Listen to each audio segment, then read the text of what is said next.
Bharat T twenty বিশ্বকাপ জিতেছে আর সেই আনন্দের মাঝেই তৈরি হয়েছে নতুন বিতর্ক। বিশ্বকাপ ট্রফি নিয়ে মন্দিরে গিয়েছিলেন ভারতীয় দলের ক্যাপ্টেন সূর্যকুমার যাদব এবং দলের হেড কোচ গৌতম গম্ভীর। তাদের সঙ্গে ছিলেন আইসিসি চেয়ারম্যান জয় শাহ। কিন্তু এই ঘটনাকে ঘিরে শুরু হয়েছে বড় বিতর্ক। প্রশ্ন তুলেছেন 1983 সালের বিশ্বকাপ জয়ী ক্রিকেটার কীর্তি আজাদ। ঠিক কী বলেছেন তিনি, আর তার জবাবে কী বললেন গম্ভীর? চলুন পুরো ঘটনাটা বিস্তারিতভাবে জানা যাক। টি-টোয়েন্টি বিশ্বকাপ জয়ের পর ভারতীয় দলের মধ্যে ছিল উৎসবের পরিবেশ। জয়ের আনন্দ উদযাপন করতে দেখা গিয়েছিল সূর্যকুমার যাদব এবং কোচ গৌতম গম্ভীর সহ অন্যান্য ক্রিকেটারদের।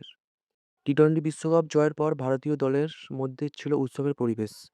জয়ের আনন্দ উদযাপন করতে অধিনায়ক সূর্যকুমার যাদব এবং কোচ গৌতম গম্ভীর বিশ্বকাপ ট্রফি নিয়ে যান হনুমান মন্দিরে। সেখানে তারা প্রার্থনা করেন এবং ঈশ্বরের প্রতি কৃতজ্ঞতা জানান। এই ঘটনাটি সোশ্যাল মিডিয়ায় ভাইরাল হয়ে যায়। অনেকে এটাকে সাধারণ উদযাপন হিসাবে দেখলেও কেউ কেউ এর সমালোচনাও শুরু করেন। এই বিষয়টি নিয়ে সরব হন 1983 সালের বিশ্বকাপ জয়ী দলের সদস্য কীর্তি আজাদ। তিনি বলেন, বিশ্বকাপ ট্রফি শুধুমাত্র একটি ধর্মের না, এটি পুরো ভারতের ট্রফি।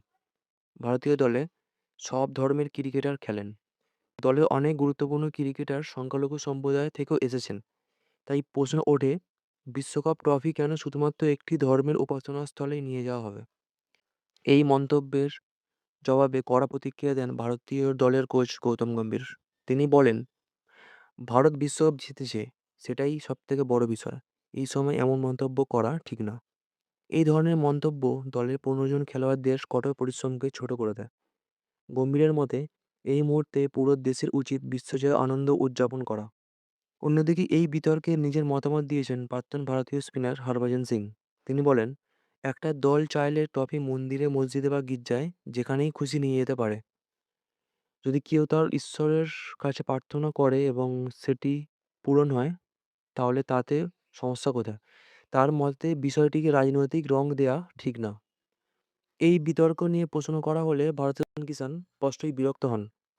আমরা এত কষ্ট করে বিশ্বকাপ জিতেছি, এরকম প্রশ্ন না করে ভালো কিছু জিজ্ঞাসা করুন। এরপর যখন তাকে জিজ্ঞাসা করা হয় বিশ্বকাপ জয়ের অনুভূতি কেমন ছিল, তখন তিনি হাসিমুখে বলেন, এই প্রশ্নটাই ভালো। ভারত বিশ্বকাপ জিতেছে, যা পুরো দেশের জন্য গর্বের মুহূর্ত। কিন্তু সেই আনন্দের মাঝেই এই নতুন বিতর্ক শুরু হয়েছে। কেউ এটাকে ব্যক্তিগত বিশ্বাসের প্রকাশ হিসাবে দেখেছেন। আবার কেউ বলেছেন, বিশ্বকাপ ট্রফি সব ধর্মের মানুষের।